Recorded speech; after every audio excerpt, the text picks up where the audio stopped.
thank the panelists for coming today and testifying. Most of my colleagues, I believe, would be in favor of providing research dollars for development of energy resources. But I just challenge my Republican colleagues to be as receptive toward spending dollars on clean energy as they are on fossil fuel energy. For example, the wind energy production tax credit is about to expire this year. That'll throw about 40,000 people out of work. And this is an industry that's been developed in this country by American research dollars.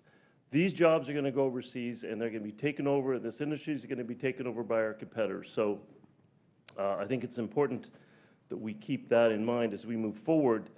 Now, I think everyone on this panel agrees that the unconventional resources are massive, that there's a massive amount of energy and fossil fuels there. But what is the energy balance of the unconventional resources versus the conventional? Pick any one of them, tar sands or shale oil. What's the energy out versus the energy in compared to what it looked like when oil was first being developed back in the early 1900s? Does anyone want to take a shot? Dr. Hill, you want to take a stab at that? All right. Well, certainly some energy is expended in creating these wells, and you can pretty much figure it out from the economics. You know, compare the value of the oil produced compared with the cost to create and complete the wells. And you know, a typical good oil-producing well now from a shale formation, you know, that ratio might be 2 or 3 to 1. In other words, 2 or 3 times the value of the crude oil produced is 2 or 3 times the cost of the well. So that's a rough ratio. Well, I mean, that sounds about right. Back in the spindle oil well days, they were talking about 90 or so to 1. So we're seeing a much bigger investment of energy into these wells than we ever saw before. And those of us that are concerned about CO2 and global warming, and I'm one of those people, we're going to be putting 2 or 3 times as much carbon into the atmosphere per unit of energy delivered. So this is a very big concern for myself, for a lot of people across this country, about what impact it's going to have on our global environment.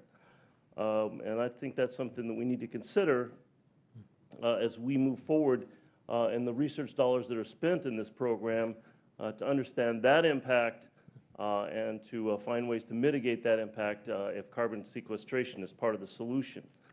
Now, another question I have is, will the so-called energy independence that we're aiming at result in any lower cost for American consumers as opposed to the cost that it will reduce for foreign consumers? So what I'm getting at is that, yeah, this is going to produce a lot more energy and a lot more oil, but this is fungible. This is an international market. Those products are going to go overseas just like they are to this country. It's not going to help our consumers any more than it's going to help any other consumer in the world. So to say that this is benefiting American consumers more than foreign consumers, I think, is not necessarily true. It's not necessarily a true statement. Does anyone care to respond? Mr. Martineau? You got, go ahead. Well, one thing earlier that you said about the other resources, and I think of biofuels in particular, because it's kind of interesting. You hear a lot of conversation, biofuels are what, 10% of the gasoline you have to do now. And the cost of the biofuels, which is this third-party energy, green energy type thing, comes from the corn that's grown.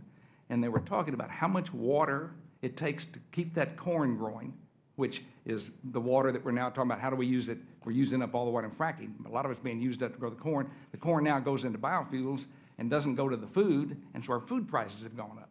And so, these are the third-party type green energy things that I think are very expensive that people don't put the real dollar to. Well, what that 10% cost is unbelievable. I agree. There needs to be a fair look at all these sources, and I'm not going to single out fossil fuels because corn-based ethanol has its problems, no question about it.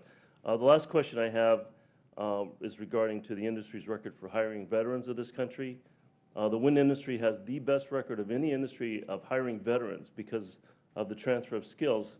What's the record of the fossil fuel industry in this area?